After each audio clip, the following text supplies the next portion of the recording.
Oh, this is so exciting. So this is my 7th summit. Like, it's so amazing to me to be able to say my 7th summit. And for the most part, as Saul said, me and all those fabulous experienced designers up there and lab staff, we sit here because we want to do what you guys do. We want to take the inspiration, we want to take the learnings, and we want to apply it to the other stage where we work.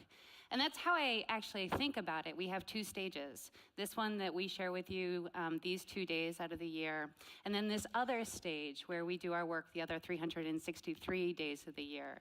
And that's the stage that we call our real world experience labs. And I think what is so, it's a place where we work, but I think more importantly, it's a place where we all share a purpose and a mission, which is to help accelerate transformation in our institutions, our societal institutions where it matters most, our schools and our universities, our school districts, our hospitals and our healthcare systems, and our public service agencies. So we're all connected by that common vision, and I think through that are also connected to that common vision with all of you. My role in this, as Saul said, is as Chief Market Maker. And I've come to realize that Chief Market Maker is more a statement of purpose than it is an actual title. It's a daily reminder of what I think is important, of what BIF thinks is important, that we need less leaders who are focused on incremental improvements and more leaders who have given themselves permission to forget like what is and try and improve it, and to focus more on what needs to be or what should be or even what could be, and then figure out how we're going to make that real. And it turns out that market making and I go way back, though as many of you probably had the experience, I didn't actually know that that's what I was doing until I met Saul. I'm generally driven by 2 guiding questions when I am moved to do something. The first is, will this opportunity give me the space and the platform to make a meaningful difference in the world? So that's a common theme that we have heard on this stage and in every conversation we have had in the breaks. That's one of the things that drives me. It's a very heart question. The second question is more of a brainy question. Is this opportunity impossible to explain to everybody in the universe? Because that's how I know I'm sort of out there on sort of the edge of something that I think is really meaningful but doesn't yet exist and should exist. So that's how I think about market making. I started my career and I grew up in the world of social entrepreneurship. I was part of the leadership team at Ashoka, which was the first organization to coin the term social entrepreneur, to identify and invest in social entrepreneur. And as much as sort of like, those institutions are now commonplace, for us, the work at Ashoka was actually about building the profession and the institutions for social enterprise. It's so that Deb's Blue Lobsters could actually aspire to be social entrepreneurs, so that people like the folks we've had from Hatch can put up their name tag here and have social entrepreneur, social impact entrepreneur underneath what they do for a living as their title. So we were really early on in that, because at that time we didn't have that it wasn't a household name. And I kid you not, when I would sit down, and this is verbatim, I sat down with an investor once, a high net worth individual, and I asked him I wanted him to hear the story about Ashoka. And at first he joked, he's like, well, is that a Japanese food processing plant? And, I kind of like rolled my eyes, which I do very subtly and very well. And he said, and I said, no, we're actually, we're really trying to build this profession of social entrepreneurship. And to which he said, is that just like a really highly talkative, people loving version of an entrepreneur or something different? So that's what social entrepreneurship was at that time, and why it was sort of such a market-making opportunity. After Ashoka, I was still focused on building this institution that would support social entrepreneurs. And so I jumped into this crazy cool idea that we didn't actually have a category for. I joined the startup team at Global Giving. And Global Giving is Global Giving I think might be the first ever crowdfunding platform, only we didn't know to call it that at the time. And my 2 co-founders actually shared the stage previously in years, so they'll do it more justice than I can. But the notion of Global Giving was that it was a platform where networks of people who wanted to do good in the world could connect with networks of people who had the access to the funding to do that. And so that was really cool, but we didn't have a word for it. So we called ourselves eBay for Good. We would call ourselves, to the wonky folks in the room, a space for global development. Sometimes we called ourselves a secondary market. So we launched in 2001, and it was really fabulous that the Jobs app came along a decade later and gave us a title that actually said, this is crowdfunding. And not only did it give us a category that we could play in, but it actually also made it legal, which is always good to know when you've been kind of playing in a space for a decade. So that's what global giving is to me, and I spent a lot of time continuing to do this sort of similar work of supporting entrepreneurs, because as we've talked about, entrepreneurs and people who've given themselves permission to create change is so powerfully important in the world. Building the institutions that support them is so incredibly important.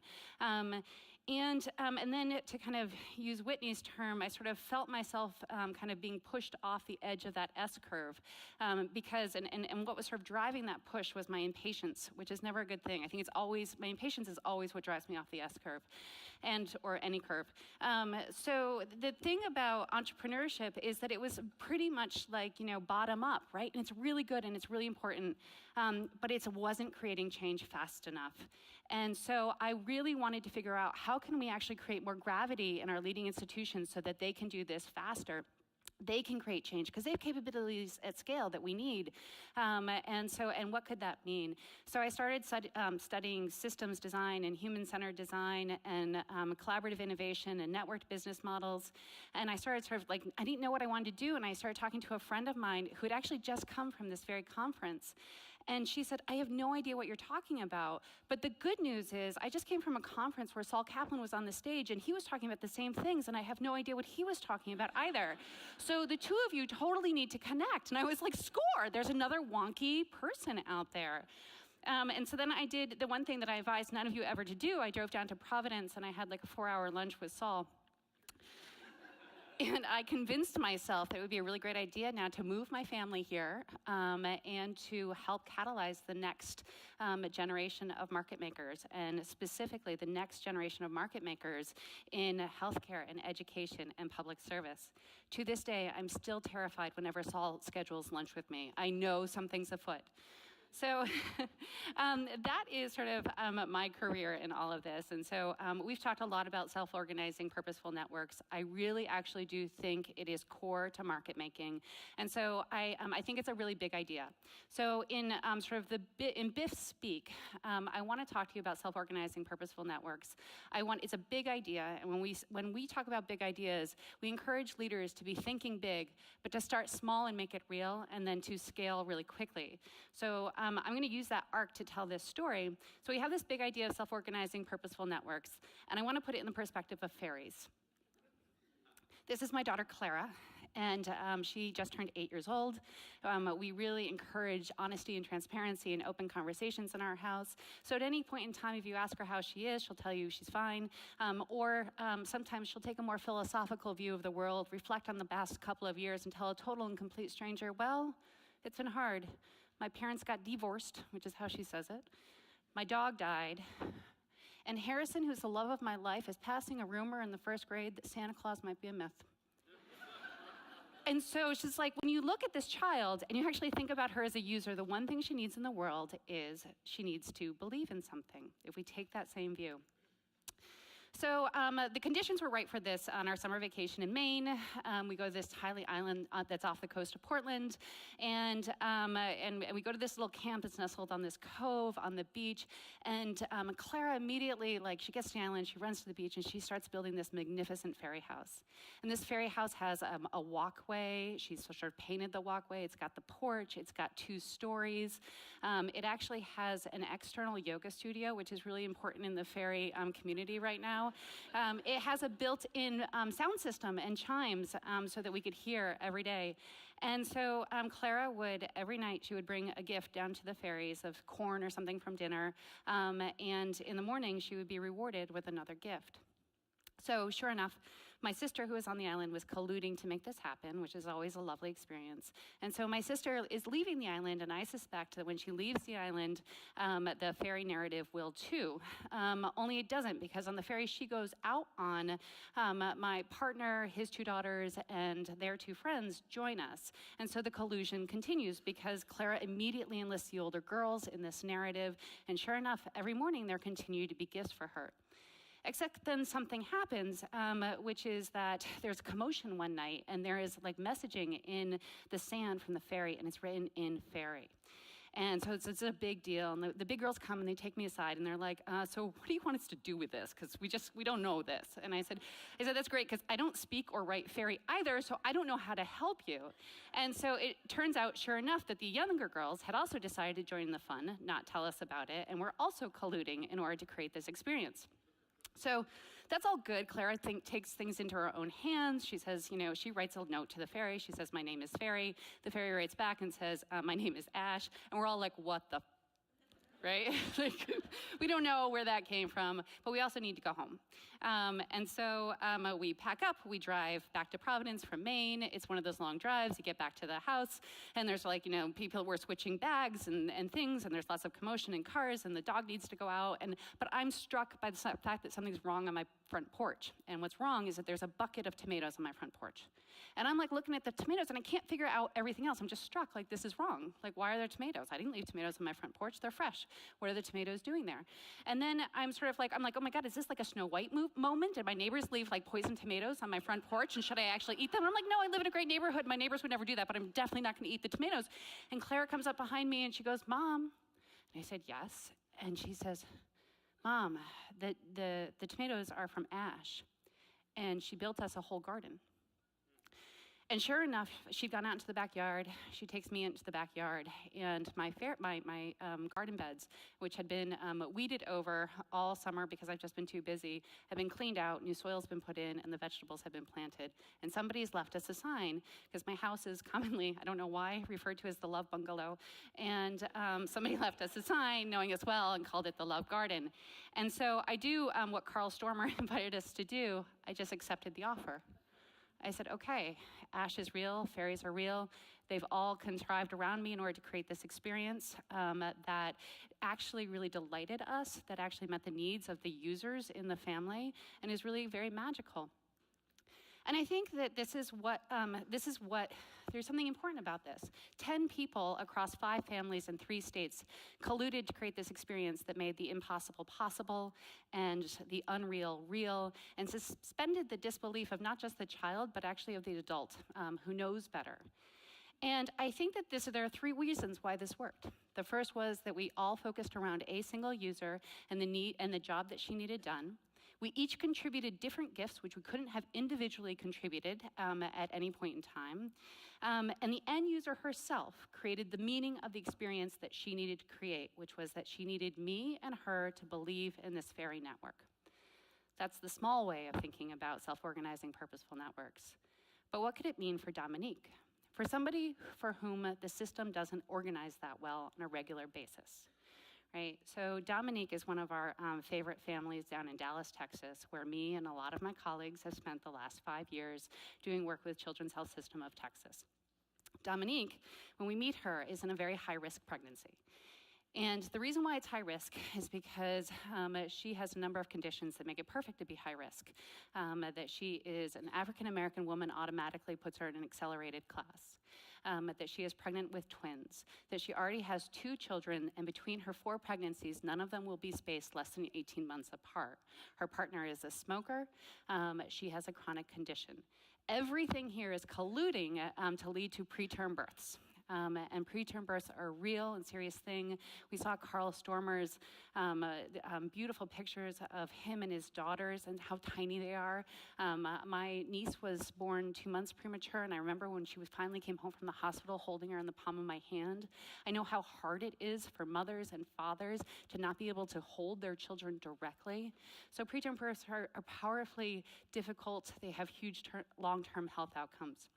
And so, but when we meet her, she doesn't want to be told she's at risk of becoming another statistic. She doesn't want to be told she needs to take it easy. And the reason why she can't is because, as Len tells us, she has jobs to do. and she has a lot of jobs to do. Right? She has actually a job to do. She has to go to work and make income. She needs to find herself a better job because the current job she has is not going to work once she gives birth to 2 twins. She wants her partner to stop smoking. She needs to find a place where the 6 of them can all live together. She has jobs to do, and she just wants to feel okay about life and not this stress. Right? So in medical speak, we would say we need to address the social determinants of health, but that's not what we decide to do. We decide to design a business model that's going to focus on delivering family well-being. And we decide to focus on what we can do well, which is very limited given what she needs done. And we decide to partner with the most unusual suspects, from religious institutions to school systems to gyms to a host of others, to legal services, to job search services, and we integrate them together. When we do it, because it's a prototype, we did it with duct tape and spit, but we integrated it by actually building the back-end systems that enabled us to share data, share information about each other, to make the payment systems work so that people were participating in this value chain because there's a reason for them to participate.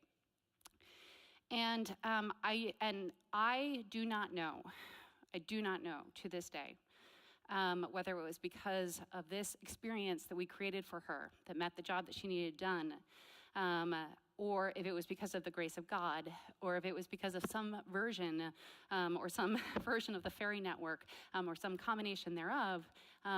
But she ends up carrying her pregnancy to term, and she gives birth to 2 very healthy children, a boy and a girl.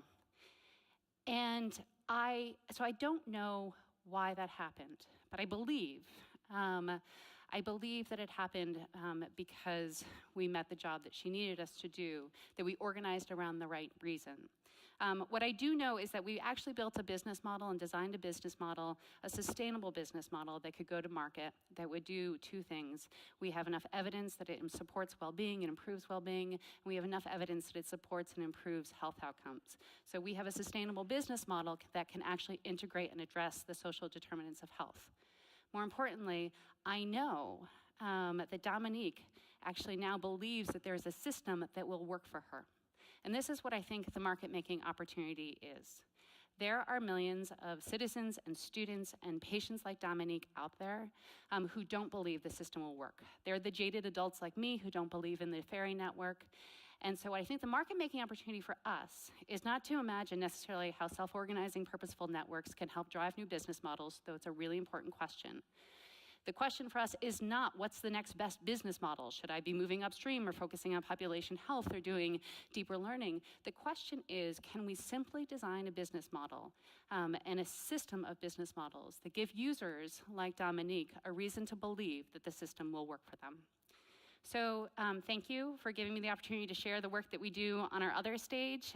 Thank you to all the partners in the room and our fabulous staff who make this work possible. Thanks.